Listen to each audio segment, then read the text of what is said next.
Hi guys, welcome to the channel. In today's video, I'm going to show you how you can fix Snapchat not sending notifications. So before getting into this video, must subscribe to our YouTube channel and click on the bell icon. So the first step, you simply need to check that there is no focus mode or any do not disturb mode currently on your device. So as you can see, there is not any mode on here.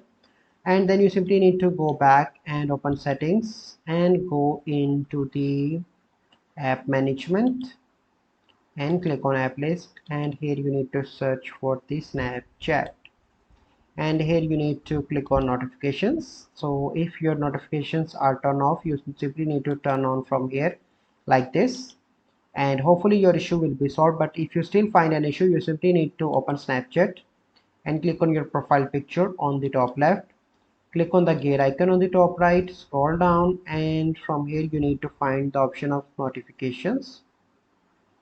So I think it is on the top, so click on that, and you need to turn all notifications on from here like this.